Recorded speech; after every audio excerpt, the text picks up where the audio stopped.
Bem, agora nós iremos proceder com a instalação do sistema operacional. Já temos a máquina virtual criada, agora vamos para a instalação.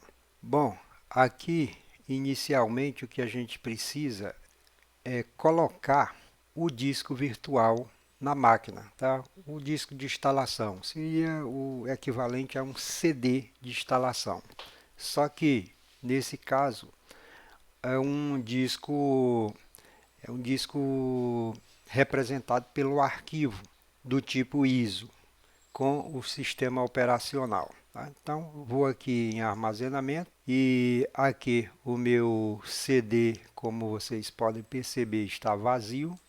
Vou clicar sobre ele e bem aqui, nesse ponto aqui onde tem a imagem de um CDzinho, aí eu vou clicar aqui para ele abrir para mim pegar escolher uma imagem de disco virtual, tá? Então vou clicar aqui em escolher uma imagem de disco virtual. Eu tenho bem aqui um DVD, o DVD 1 de instalação do Debian. O Debian tem diversos arquivos de instalação. Pode ser um arquivo menor, esse aqui é um DVD que tem 3.7 GB, mas tem um arquivo do tamanho de um CD, 600 megabytes. E tem até um instalador que instala 100% pela internet. Ele faz só a inicialização da instalação e prossegue baixando os arquivos diretamente na internet. Tá? Então vou mandar abrir. Agora eu já tenho aqui o CD na minha controladora IDE e aqui eu posso clicar em OK. Em seguida eu mando iniciar o sistema operacional ou a máquina virtual. Né? Então aqui eu vou só selecionar novamente aqui, tá? Que ele abriu aqui para me escolher o disco e vou mandar iniciar.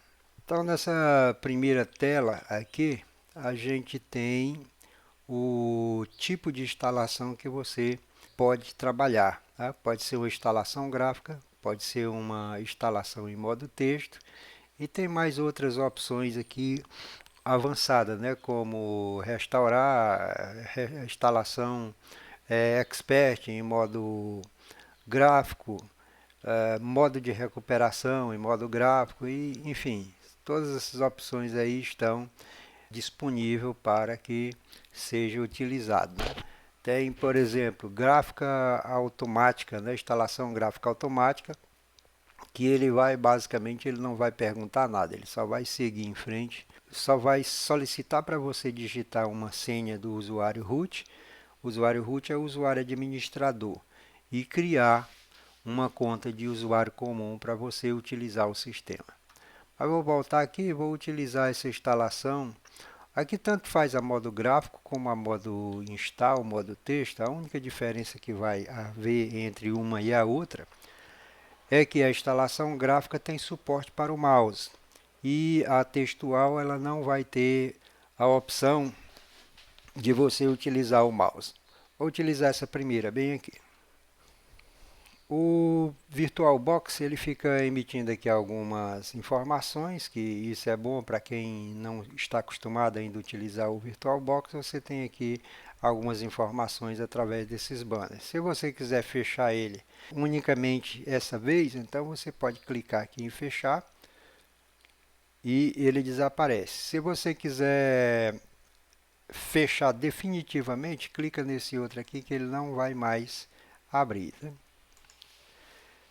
Bom, aqui é o idioma para você prosseguir com a instalação do sistema operacional. Aqui ele está sugerindo inglês, mas eu posso digitar aqui letra P, que ele já vai lá para a Pérsia e tudo, os idiomas que começam com a letra P. Né? Eu vou escolher aqui Português Brasil e clicar em continuar. Tá? Aqui é a sua localidade, porque você pode estar instalando o sistema em português brasileiro, mas está em outro país, né? Então, vou deixar como ele marcou lá e também, mais uma vez, clicar em continuar. Aqui ele tenta detectar o seu teclado, né? Pelo idioma e ele já faz uma tentativa de selecionar o teclado para você. Então ele escolheu aqui português brasileiro, vou mandar continuar. Nesse ponto, ele está fazendo uma leitura da mídia de instalação.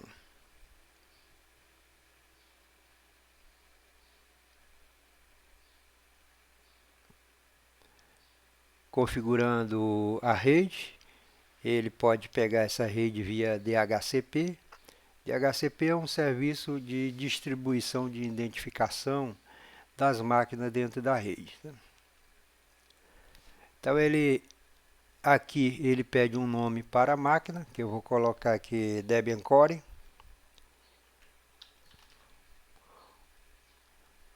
E continuar. Ali, o que é chamado eu retornei aqui só para mostrar um detalhe. Hostname é o nome da máquina na rede, tá?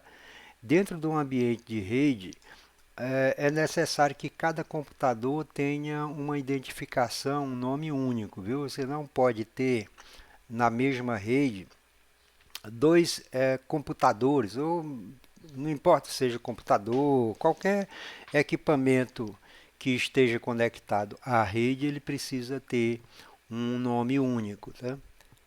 Então, seguindo em frente aqui, continuar. Se essa máquina faz parte de algum domínio, né? Então, se você tem algum domínio, você coloca ele aqui. Vou colocar aqui, por exemplo, ADM Rede. ADM Redes. Vamos supor que isso seja o nosso domínio. Se você quiser colocar alguma extensão, pode colocar. Eu vou colocar aqui local, tá? Ou seja, isso é um domínio local. Continuando. Uma recomendação antes de continuar é que você não utilize nomes que são utilizados na internet, porque isso vai dificultar o trabalho do seu servidor de nomes, o DNS. Tá? Então, é bom criar para o local, para a rede local, nomes que não tenham a ver com, como por exemplo, .com.br, .org.br e assim por diante. Né? Então, continuando. Aqui ele pede uma senha para o usuário administrador. Então, eu vou colocar uma senha para o administrador e pede para você confirmar essa senha do administrador. Então, vou continuar aqui. Coloquei duas senhas bem complicadas aí, ó. Certo? É claro que no ambiente de trabalho você não vai poder colocar uma senha assim, né? Você precisa colocar uma senha que tenha características de segurança, né? Uma senha forte. Né? Então, continuando.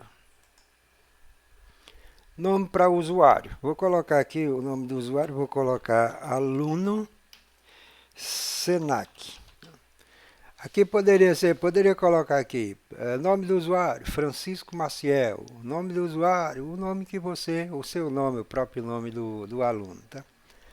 Então, vou mandar continuar. Ele pede também uma senha para esse usuário. Primeiro ele pede um nome para um nome de login, porque o que eu coloquei bem aqui nesse ponto é o nome completo do usuário, ó, nome completo para o novo usuário. E nesse ponto, aí esse é o nome de login. O nome de login precisa seguir alguns critérios que depois a gente vai comentar durante as aulas. Ele não pode começar com maiúscula, não pode começar com números, tá? E assim por diante. Não pode conter espaço, tem que ser um nome só e iniciando com letras minúsculas. Continuando.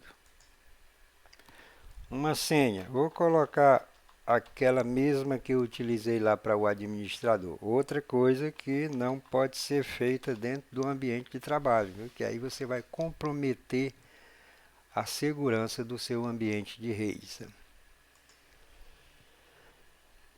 Aqui ele mostra aqui uma listagem da sua localização, para você escolher o estado, onde você está, né? Por que isso? Isso aqui vai influenciar diretamente no horário de verão, tá? Se eu colocar, por exemplo, um estado onde é, esteja sujeito a horário de verão, aí ele vai ajustar automaticamente a hora para o horário de verão, tá? Agora, nesses dias não há a questão do horário de verão, mas vamos marcar aqui o Piauí. Aliás, o Debian é uma das poucas distribuições Linux que coloca todos os estados. Normalmente as outras colocam só as regiões, né? Ou algumas cidades ponto-chave, como Fortaleza, Recife, Salvador, São Paulo e assim por diante, né? Então, continuando.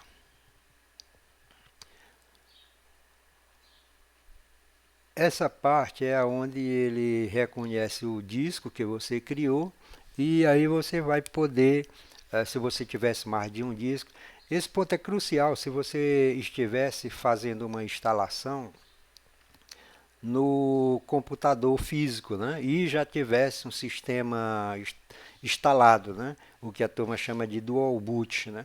Então vamos supor que eu já tinha o Windows instalado. Então, para me instalar uma versão qualquer do Linux, é necessário você saber como tratar para poder não comprometer, ou seja, não apagar o seu sistema que você já tem instalado anteriormente, né? Mas nesse caso aqui, como nós estamos instalando na máquina virtual, não tem nenhum problema. Mas vamos lá. Vou mandar ele usar aquele disco de 18 GB que eu coloquei lá no início, na criação da máquina virtual, para que ele use o disco inteiro, né? Então eu vou deixar a primeira opção aqui, usar o disco inteiro.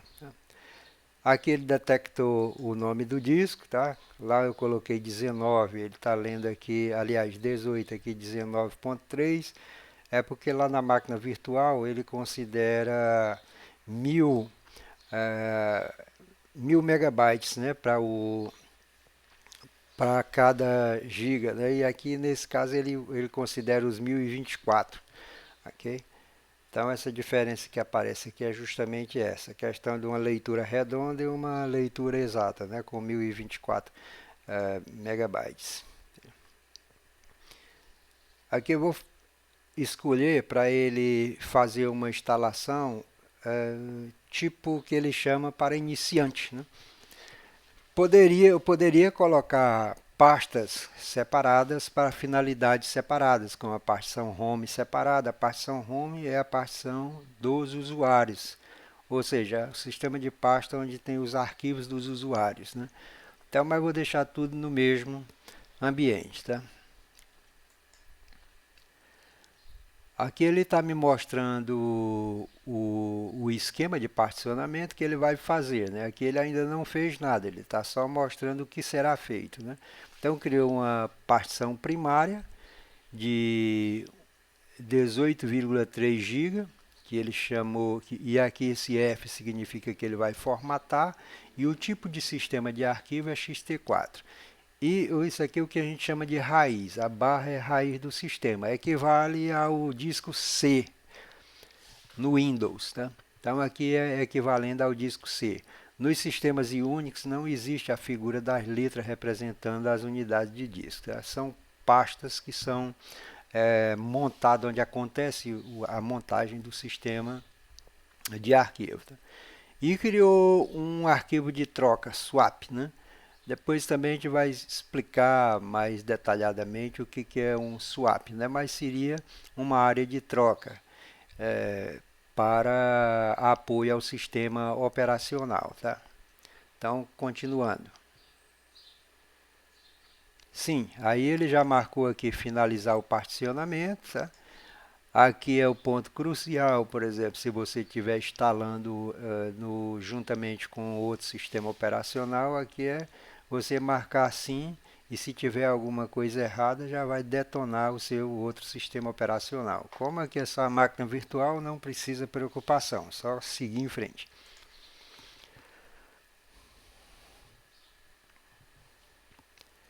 Nesse ponto ele já está fazendo a instalação do sistema básico, né? Instalando os pacotes iniciais necessários para o funcionamento do sistema operacional.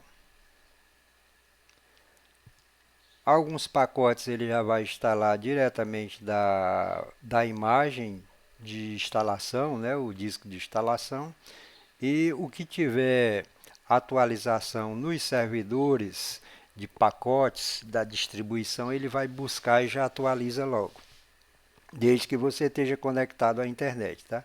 Então aqui eu vejo o sistema de leitura do disco e aqui eu tenho o sistema de rede, né? Bom, finalizada a instalação básica do sistema, né? Agora ele pergunta aqui se você pretende adicionar mais algum CD ou DVD de instalação. Nesse caso eu vou deixar marcado não e vou continuar. Bom, aqui ele pede para você escolher um espelho de rede. Vou deixar também não, que posteriormente o que é um espelho de rede? Um espelho de rede são os servidores que contêm os pacotes de instalação de programas. Tá? Eu vou deixar sem configurar agora, que posteriormente a gente faz essa configuração manualmente para que todos vejam como proceder para fazer. Tá?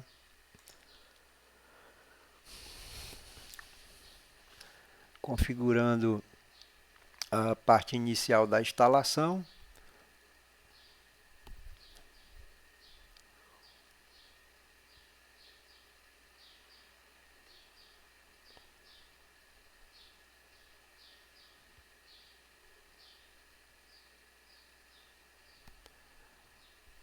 Essa tela você pode decidir se você quer participar do sistema de conteste popular. Normalmente esse sistema de conteste popular são voltados para desenvolvedores de pacote. Então vou deixar marcado não e continuar.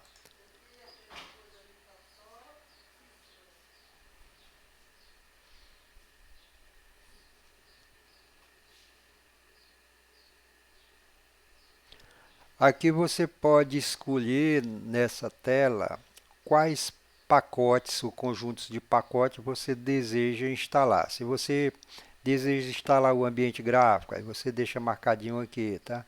No caso nós não vamos deixar, nós vamos marcar os únicos que nós vamos deixar marcados são esses três últimos, tá? Aliás, eu nem preciso de um servidor de impressão, mas vou deixar ele marcado. Aqui seria um ambiente gráfico GNOME, que é um ambiente gráfico bastante utilizado em diversas distribuições Linux. XFCE é outro sistema de ambiente gráfico.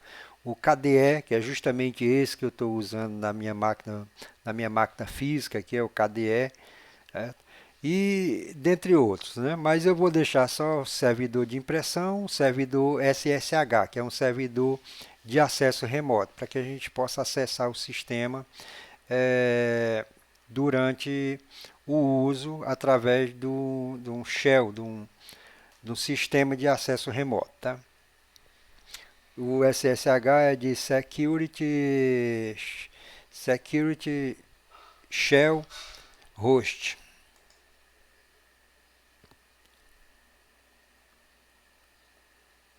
Aí ele está baixando os arquivos que vai usar durante a instalação. A maioria ele está baixando diretamente, copiando do disco de instalação. Pode ser que alguns seja necessário baixar diretamente da internet. Quando que ele baixa da internet? Quando o pacote que está na internet, o pacote de programa, é mais atualizado que o que está no instalador.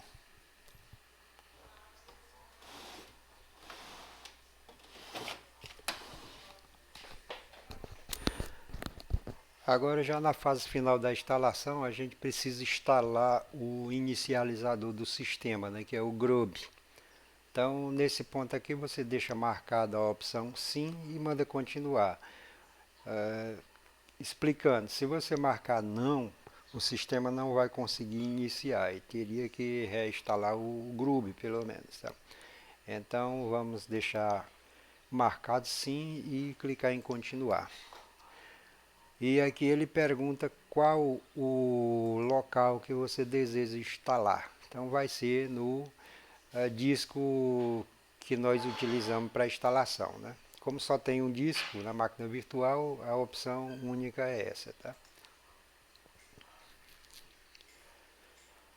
Aqui já é a fase final já. Depois que ele termina a instalação do Grub, então é hora de reiniciar o sistema para vê-lo realmente em funcionamento.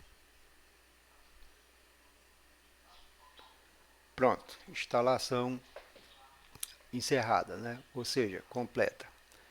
Então podemos continuar. Na sequência ele pergunta aqui se você quer.